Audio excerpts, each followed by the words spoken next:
నమస్తే పటాస్ న్యూస్ కు స్వాగతం. చలో మరి పటాస్ న్యూస్ షురు చేసుకుందాం. హెడ్లైన్స్ అదొక్కసారి చూసేద్దాము. ఎలక్షన్ల ఫలితాల మీద పొట్టు ముచ్చట్లు. సై అంటే సై అనుకుంటుర్రు మన లీడర్లు.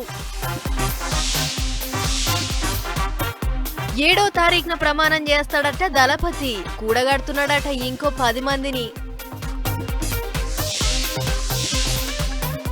రాజీనామా జయనంటుంది మమతక్క. భలే చిత్రంగా ఉన్నది దీదీ ముచ్చట. జిల్లాల పొంటి రోడ్డెక్కుతురు రైతన్నలు. గింజలు కొనకుండా తిప్పల పెడుతుర్రట.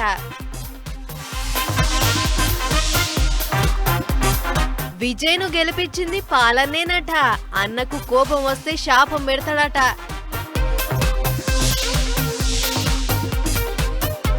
దక్షిణాది మొత్తం ఆడోళ్లకు ఫ్రీ బస్సులే. కేరళం తమిళనాడులో కూడా ఎక్కి తిరుగుడే.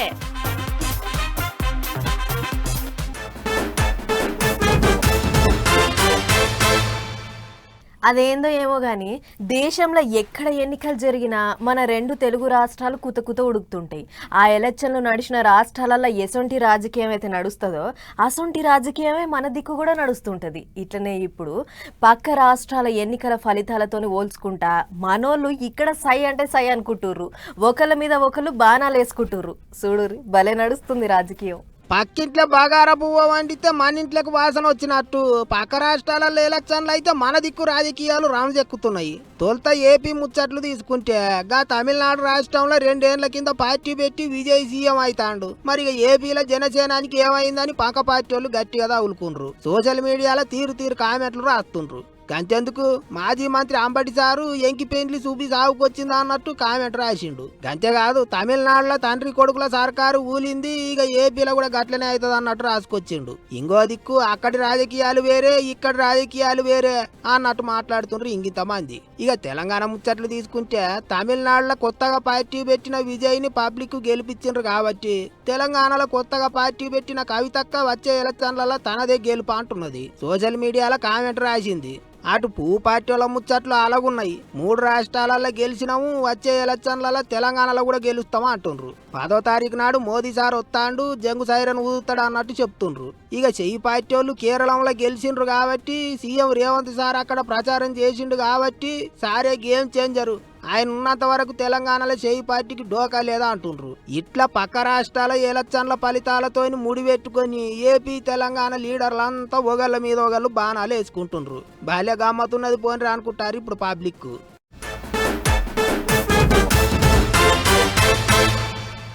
మొత్తానికి లెక్క తేలింది. 1-2 నెలల సంధి అక్కడెవళ్ళు గెలుస్తారు ఇక్కడెవళ్ళు గెలుస్తారో అని పబ్లిక్ అంతా ఎదురు చూసిర్రు. అట్లిట్లా ఆఖరికి 5 రాష్ట్రాల ఎలక్షన్ల ఫలితాలైతే వచ్చేసినాయి. గెలిచిన పార్టీలు సంబరాలు చేసుకుంటుంటే ఓడిన పార్టీలు చల్లబడ్డాయి. అన్నిటికీ మించి కాబోయే కొత్త సీఎంలు ఎవరు, వాళ్ళంతా ఎప్పుడు కొలువు తీరుతుర్రు అనేది కూడా తెలుసుకోవాలి కదా. ముచ్చటేందో ఒక్కసారి చూసేద్దాం. ఏ 20-30 సీట్లు వస్తాయి కావచ్చు, అయితే గీతే కింగ్ మేకర్ అవుతాడు కావచ్చు అనుకుంటారు గాని ఏకంగా కింగే అయ్యిండు దళపతి విజయ్. తమిళనాడులో విజిలు మోత మోగిచ్చిండు. టీవీకే పార్టీ 108 సీట్లు గెలుచుకున్నది. అయితే విజయ్ సీఎం సీట్లు కూకోవాలంటే మాత్రం ఇంకో 10 మంది ఎమ్మెల్యేల సపోర్టు కావాలి. అందుకే ఇప్పటికే చేయి పార్టీ వాళ్ళను తతిమ చిన్న పార్టీలను కలిసి రావాలని అడిగిండట. వాళ్ళు కూడా వచ్చేదంతా పోయేదంతా అనేది మాట్లాడుకునే పనిలోనే ఉన్నారట.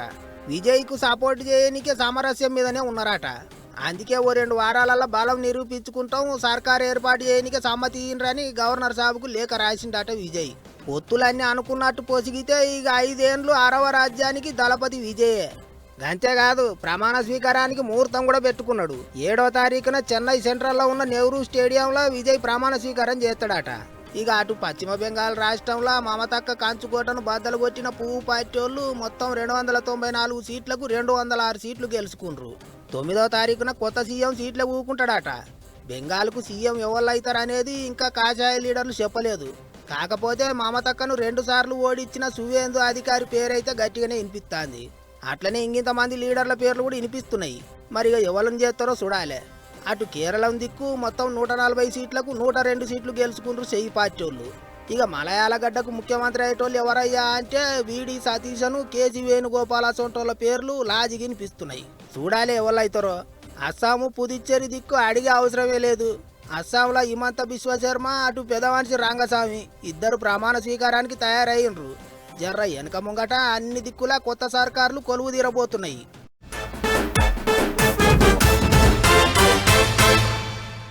గాచారం బాగలేకపోతే తాడే పామై గరిచిందట. 100 గొడ్లను తిన్న రాబందు కూడా ఒక్క గాలివానకు కుప్పగూలిందట.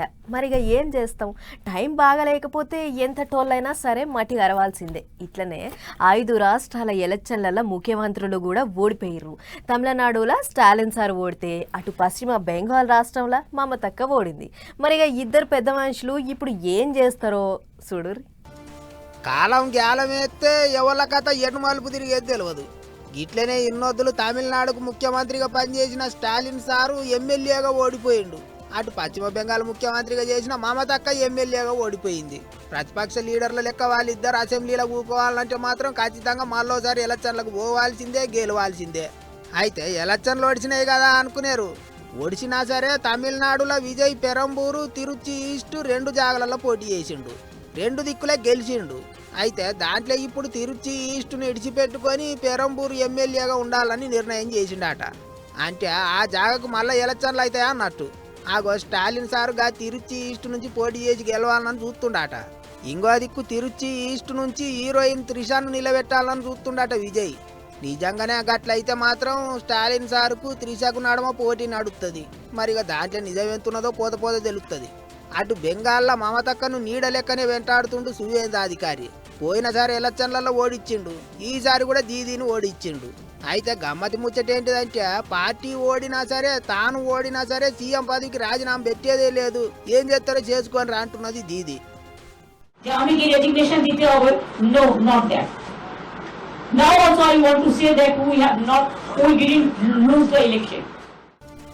కాదన్నట్టు మరి ఏమవుతుందో చూడాలి.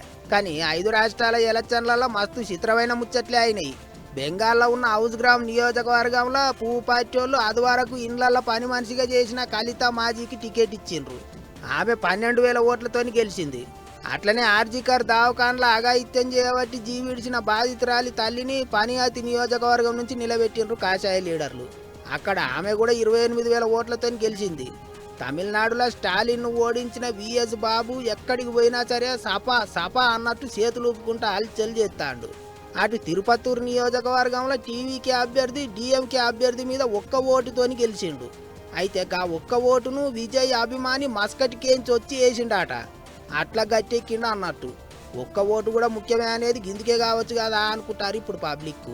గిట్లా గమ్మతి ముచ్చట్లే అయినాయి ఎలక్షన్లల్లా.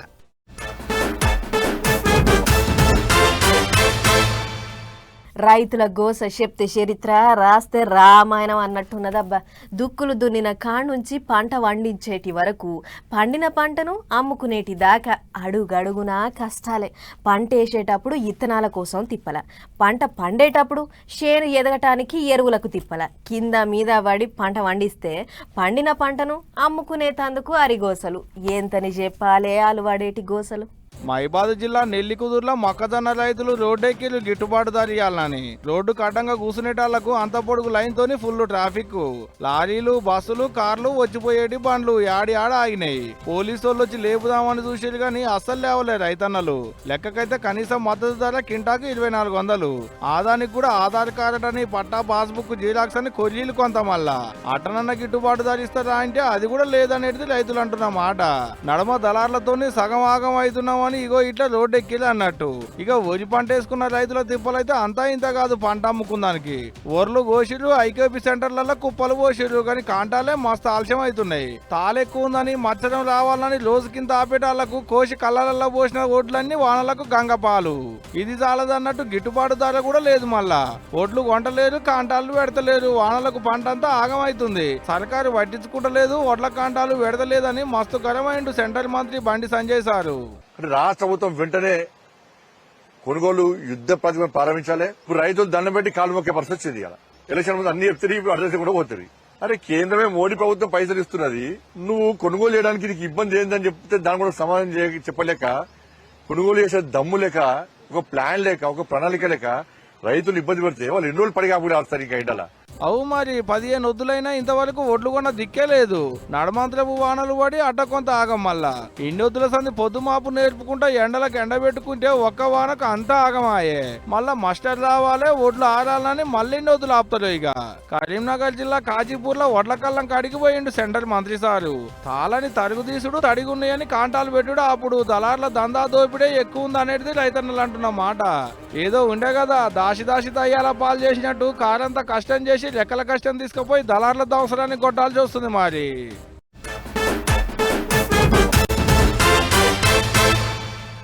సర్కార్ జాగలు కబ్జా పెట్టి బంగ్లాలు కట్టిన, భవంతులు లేపిన, ఫంక్షన్ హాల్లు కట్టిన, హైడ్రా బుల్డోజర్లు దిగుడే ఉన్న కాడికి పోతం పెట్టుడే. నెరీ చెరువు శిఖం భూముల్ని కబ్జా పెట్టిన వాళ్ళ మీద గట్టిగా కన్నేసింది హైడ్రా.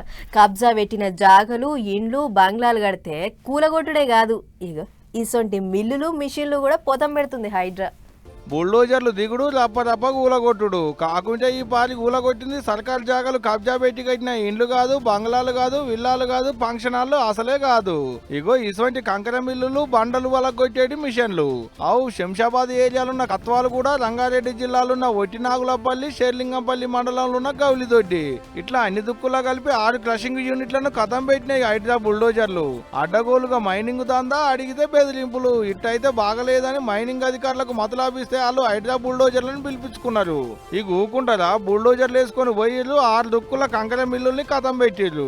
ఇన్నొద్దులు FTL జాగల్లా కట్టిన బంగ్లాలు, చెరువు శిఖం భూముల్లో కట్టిన అద్దాల మేడలు, సర్కార్ జాగల్లా కట్టిన భవంతులు. ఇన్నొద్దులు కబ్జా పేరు వినపడితేనే పూనకాలు వచ్చినట్టే ఊగిపోయిన హైడ్రా బుల్డోజర్లు ఇలా ఇండ్లు, బంగ్లాలు కాకుండా అనుమతులు లేకుండా అడ్డగోలుగా నడిపిస్తున్న కంకర మిల్లుల పని పట్టినాయి. అంటే ఇక ఇప్పటి సంది ఇగింత బాధ్యత మీదేసుకున్నారు అన్నట్టు హైడ్రా వాళ్ళు. ఇగి వాటికైతే ఇంతే. రేపు ఇండ్లు కాకుండా ఇంకేం కూల కొడతారో చూడాలి మరి. పటాస్ న్యూస్ నడమెట్లా ఇప్పుడు ఒక చిన్న బ్రేక్ తీసుకుందాం.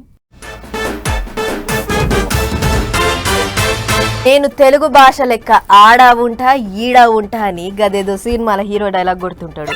ఇట్లనే కేఏ పాలన్న కూడా ఎప్పుడు కావాలంటే అప్పుడు, ఎక్కడ కావాలంటే అక్కడ టక్కున ప్రత్యక్షం అవుతుంటాడు. అగ్గగ్గు అంటనే ఉన్న రానే వచ్చిండు.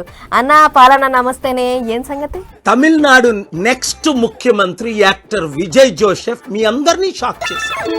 అవునే పాలన్న, విజిల్ మోత గట్టిగా మోగింది అన్నట్టు నువ్వు కూడా గట్టినే షాక్ అయినట్టున్నావు.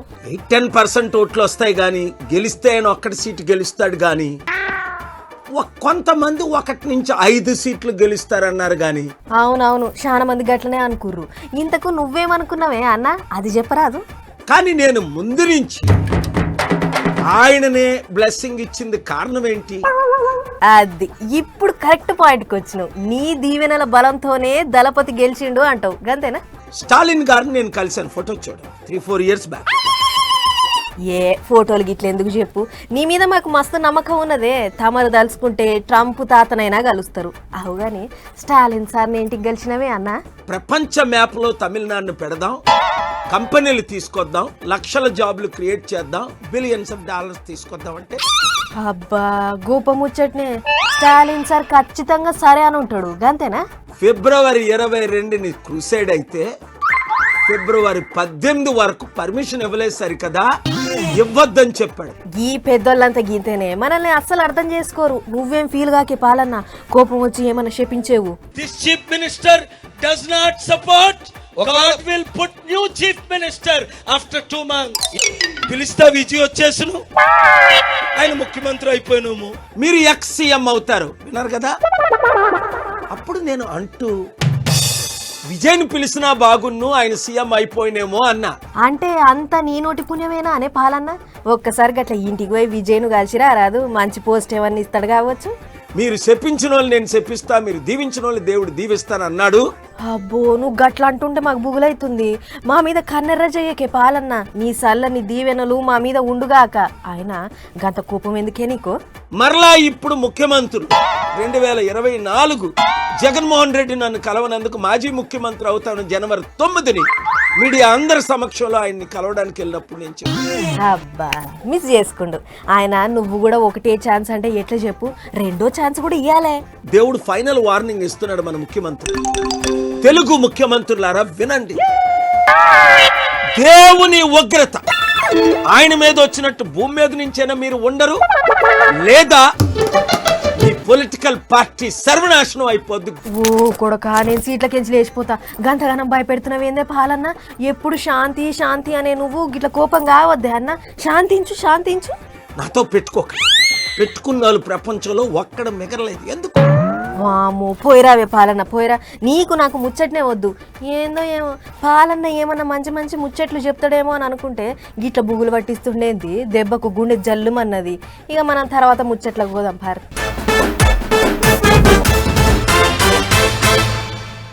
ఓ రాష్ట్రంలో ఎమ్మెల్యే ఓట్లు వచ్చినాయంటే లీడర్లంతా జనాలను ఎట్ల బుట్టలేసుకోవాలి అని ఉపాయాలు కడుతుంటారు. పథకాలు, వరాలు, ఉద్యోగాలు, సౌలతులు, అభివృద్ధి గిట్ల బొచ్చడు పథకాలు ముంగటేసుకొని జనాలకు పోతారు, ఓట్లు అడుగుతారు. ఇక జనాలు ఎవరు నచ్చితే వాళ్ళను గెలిపించుకుంటారు. అది వేరే కథ. కానీ మన దక్షిణాది రాష్ట్రాలలో లీడర్లు ఎత్తుకున్న ఓ పథకం పేరు మాత్రం బాగా వినబడుతుంది ఇప్పుడు. మరిగా పథకం ఏంది, దానివల్ల రాజకీయం ఎసొంటి మలుపు తిరిగిందో ఒక్కసారి నజరేషొద్దాం పార్రి. వారేవా, పథకం అంటే ఫ్రీ బస్ పథకమే పో. దక్షిణాది రాష్ట్రాలు తెలంగాణ, ఏపీ, కర్ణాటక ఇంకా తమిళనాడు ఎక్కడ ఓట్లైనా అన్ని చోట్ల ఫ్రీ బస్ పథకమే నాయకులను ఖుషి చేసింది. ఇప్పటికే కర్ణాటక, తెలంగాణ, ఏపీల ఫ్రీ బస్ పథకం మా జోరుగా నడుస్తుంటే ఇప్పుడు కొత్తగా తమిళనాడు సుత రాబోతుంది. ఎట్లంటే ఆడ కొత్తగా పార్టీ పెట్టి గెలిచిన విజయన్న మేనిఫెస్టోలో సుత ఈ పథకం ఉందట. అది కూడా వెట్రి పయనం అనే పేరుతోని. దీంతో పాటు బీద సాధలకు అక్కరొచ్చే మంచి పథకాలు సుతా బొచ్చాడున్నాయి. కాకపోతే అన్ని పథకాల కంటే పైసలు మిలిగిచ్చే ఈ ఫ్రీ బస్ పథకమే ముద్దుగా ఉందని దానికే ఓటేసిరు జనాలు. అంటేగా సౌత్ మొత్తం ఫ్రీ బస్ పథకం వచ్చినట్లే. పెద్ద ముచ్చట ఏంటంటే కర్ణాటక కాంచి చాలా అయినా ఫ్రీ బస్ పథకము అక్కడ శక్తి పేరుతో నడుస్తుంది. అక్కడికెంచి తెలంగాణలో మహాలక్ష్మి, ఏపీల స్త్రీ శక్తి, తమిళనాడులో వెట్రి పయనం అయింది. ఈడికే ఒడవలే, మనల్ని చూసి కేరళ రాష్ట్రపతి సుతా ఇదే హామీ ఇస్తే ఆడ సుతా ఫ్రీ బస్ పథకం ఇందిరా గ్యారంటీ పేరు మీద రాబోతుంది. గిట్ల మేనిఫెస్టోలో పెట్టిన అన్ని పథకాల కంటే ఫ్రీ బస్ పథకం అనే ఎక్కువ ఖాయి చేసిరు జనాలు. దీంతో మహిళక్కలకు పుక్కెట్ల ప్రయాణం దొరుకుతుంది, వాళ్లకు రవాణా ఖర్చు రయాలు మిలుగుతాయి అనేది లీడర్ సాబుల ఆలోచన. మొత్తానికి జనం జేబులు గుల్ల చేయని ఉపాయం చేయాలని ఫ్రీ బస్ పథకం పట్టుకొస్తే జనం అంతా జేజేలు వచ్చిర్రు, కుర్చీలకు ఎక్కిచ్చిర్రు. అట్లీగా ఇప్పటికైతే 5 రాష్ట్రాలకు వాకింది. రేపు దేశంలో ఇంకెక్కడ ఓట్లైనా సుత ఇదే పథకం ఫస్ట్ ఉంటది కావచ్చు అని అనుకుంటారు అందరూ.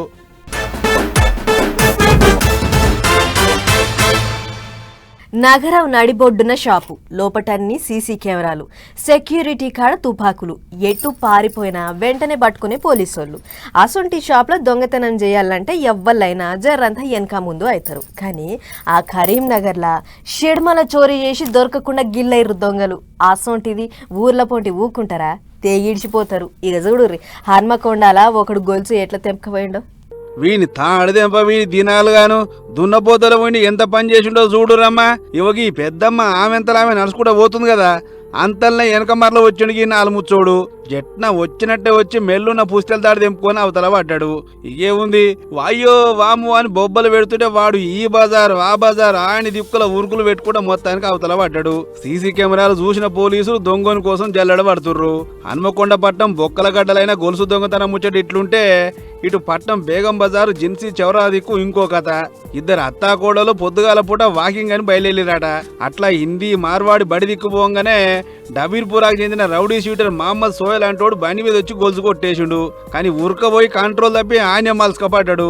అయినా సుత లేచి మళ్ళా బండి మీద పారిపోబోతుంటే ఇంతలా జుహేర్ అనకి ఆటో డ్రైవర్ అన్న తన బండి సైడ్ వద్దామలో చూసిండు.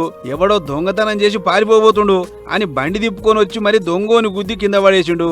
అయినా సుత వాడు ఎదురు దిగితే వాడిని కింద పడేసి పొల్లు గుద్దిండు అన్న. అట్లా పానాలకు తెగించి మరి కొట్టేసిన గొలుసును గుంజుకొని వాళ్ళకి ఇచ్చేసిండు. సీన్ కట్ చేస్తే ఓ దొంగోని పట్టుకోవడానికి గింతగానో రిస్క్ చేసిండు.